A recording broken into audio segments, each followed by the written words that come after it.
We have an Arctic front blowing into the Bluegrass State. It's kicking off a very wintry weekend. I'm tracking that and a big temperature drop and a developing winter storm ahead. It's been 2 weeks since a massive fire destroyed bluegrass stockyards and many surrounding businesses. Firefighters have ruled it an accident, but local business owners say it doesn't change anything. Just days after UK's boogeyman fell while dancing in Rupp Arena, UK responds with a ban on his famous moves on the stairs. We talk to him now at 4.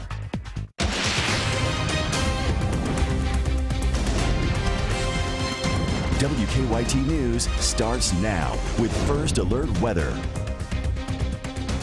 Good Friday afternoon. I'm Jennifer Palumbo, and some places started the day with a little snow. This is a live look at Triangle Park in downtown Lexington, where you can barely see any snow right now, but more is on the way, along with bitterly cold air. That's why this is a WKYT First Alert Severe Weather Day. Chief Meteorologist Chris Bailey has a first look at the forecast. And Chris, your first call for snowfall. Yeah, we're looking ahead toward that late Sunday into Sunday night, Monday storm system, Jennifer, that is likely to bring accumulating snows. Could be several inches into much of central and eastern Kentucky. Right now, it's all about, as we mentioned, the Arctic air that is on the move toward the region. And out ahead of that, a couple of snow flurries trying to develop here across northeastern Kentucky. The actual front, though, is just off to our northwest. Notice how the snowflakes and the snow bands are coming off of Lake Michigan. They're aimed more toward Michigan. What'll happen tonight, those winds become more northwesterly, so those snow bands you see across the state of Michigan will actually be crossing parts of Indiana, Ohio, and into Kentucky.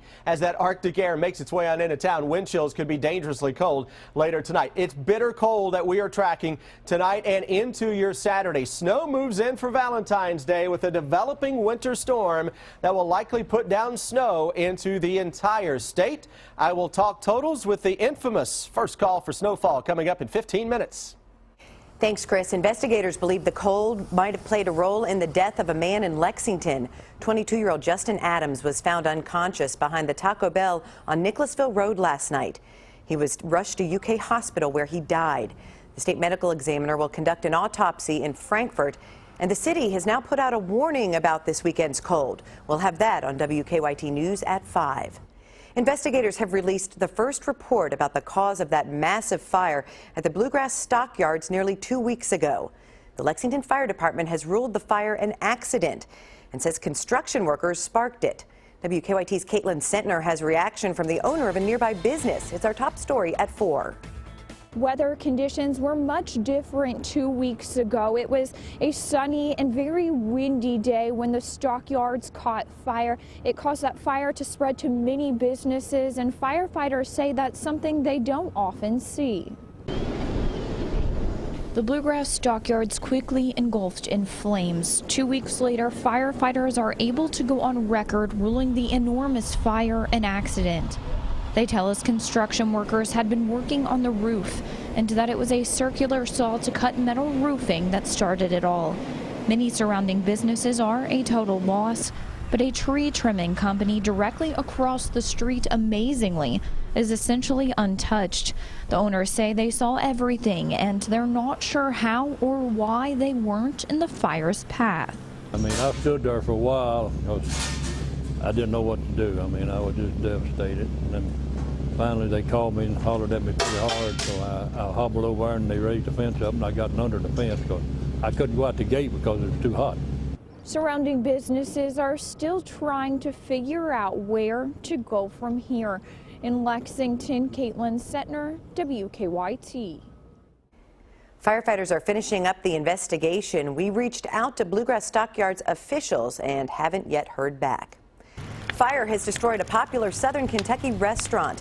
The first fire at Lee's Famous Recipe in London began around 9:30 last night and caused the roof to collapse. Firefighters were called back when it started up again this morning.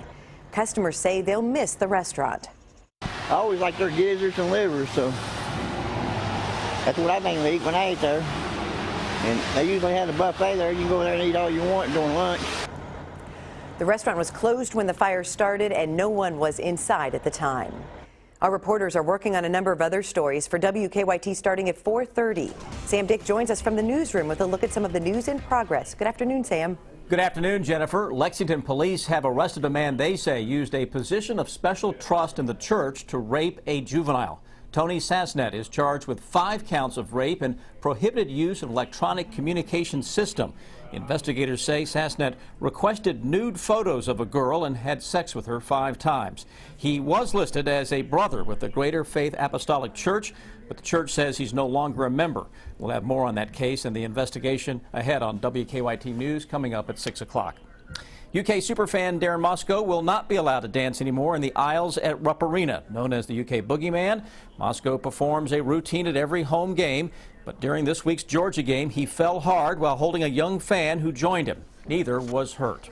I'm so sorry and sad that I made that happen to her. I didn't want anything like that to happen to her. Moscow's brother says UK officials contacted the family last night. A statement today from UK reminds fans to keep the stairways, the aisles, and entry and exit ways clear. We'll have more reaction from Moscow on WKYT News at 6 o'clock. That's a quick look at some of the news in progress on this Friday. Jennifer, back to you. Thank you, Sam. Now to stories making headlines across the nation at 4. Police say 2 15-year-old girls were shot to death outside Independence High School in Glendale, Arizona this morning. Police say each had 1 gunshot wound and a weapon was found near their bodies. Both were in the 10th grade. Investigators say they're not searching for a shooter.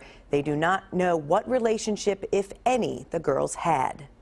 Police in Columbus, Ohio shot and killed a man who stormed into a restaurant and attacked customers with a machete. 4 people were hurt in last night's attack at Nazareth Restaurant in Delhi, a Mediterranean restaurant. Police say the man was in the restaurant a half hour before the attack and had a conversation with an employee, but left and then returned. Witnesses described the horrifying scene. I mean, I fell like 5 times. My legs were like jelly, and I thought he's going to come behind me and just slash me up. Police say 2 of the victims taken to the hospital were stable. 1 was in critical condition. The other victim drove himself to the hospital. 1 week from tomorrow, Republicans in South Carolina will head to the polls for their presidential primary. GOP candidates are now focusing on get-out-the-vote efforts. And as Craig Boswell tells us, many of the candidates are asking evangelicals for help.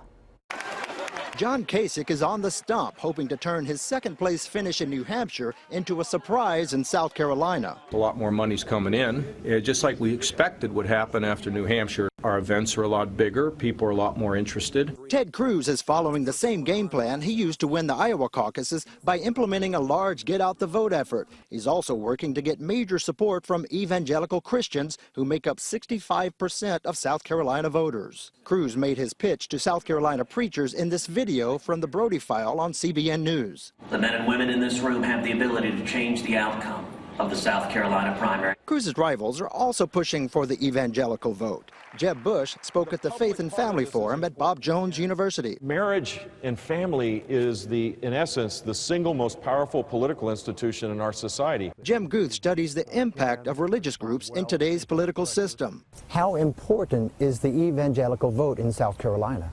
Well, it's a very large portion of the Republican electorate. The evangelical community is so large that it's actually quite diverse internally. They're going after those votes. You have to. It's such a big part of the electorate. And really, each candidate can hope to find one niche of evangelicals that he can draw on. The candidates will make their pitch to Palmetto State voters in a CBS News debate Saturday night. Craig Boswell, CBS News, South Carolina. Republican voters go to the polls a week from tomorrow. Then it's on to Nevada for the candidates, which holds a caucus 3 days later. Big gains on Wall Street today, but they weren't enough for the week, which ended down for the 2nd week in a row. The Dow up 314 points to close at 15,974. The Nasdaq added 71. A family vacation to Universal Studios will now cost you more. According to the Orlando Sentinel, a 1-day adult ticket to one of Universal's 2 Orlando theme parks is now $105. That's up $3 from last year. The cost of a park-to-park ticket is up to $155 from $147. 1-day tickets for children ages 3 to 9 are now $100. In all, a family of 4 visiting the Universal theme parks should expect to pay at least $610. That does not include food and souvenirs. By comparison, Walt Disney World offers similar pricing for its Orlando parks. What do President Obama, Bill Gates, and Brad Pitt have in common? It turns out they all met their significant others at work. A new survey by CareerBuilder finds more than 1/3 of workers have had an office romance, with 37% of those relationships resulting in marriage. On the other hand, 5% say they left a job because their office romance went wrong. Millions of people will get engaged this Valentine's Day with a diamond ring. Now there's a new type of diamond on the market that is 100% real diamond but costs significantly less. Kenneth Craig looks at why. When Jordan Hill proposed to his girlfriend Kim Pavlaka, he popped the question with this diamond ring. Oh, I love it. It looks just like a diamond mined from the ground, but it's actually man-made. I knew that they were creating diamonds in a lab, just I didn't know that they were making them of like gem quality. The stone came from the company Pure Grown Diamonds. Instead of mining diamonds from the earth, Pure Grown has its gems developed in a Singapore lab. The process uses carbon and other gases to create diamonds in a high-pressure chamber in about 12 weeks. CEO Lisa Bissell says the gems are eco-friendly, conflict-free, and about 30 to 40% cheaper. Lisa, I know when I first heard about man-made diamonds, I'm thinking cubic zirconias, costume, jewelry type diamonds, but that's not what we have here at all. These are diamonds. They're physically, chemically, and optically identical to mined diamonds. An increasing number of companies are getting into the man-made business. One startup, Diamond Foundry, even has the backing of actor and activist Leonardo DiCaprio. I would not be able to tell the difference. Tom Moses at the Gemological Institute of America says you can't tell the difference under magnification. The only way to be certain is to put it under an infrared light. Both the size and the quality of the diamonds being produced in the laboratory today are really quite good. Some may hesitate to buy a non-traditional stone for their bride-to-be, but Kim loves hers. He couldn't have picked on a better diamond for me. The couple is now making plans for their wedding this fall. Kenneth Craig, CBS News, New York. Pure Grown says if a typical mined diamond engagement ring costs $5,000, its lab-grown version would cost about $3,500.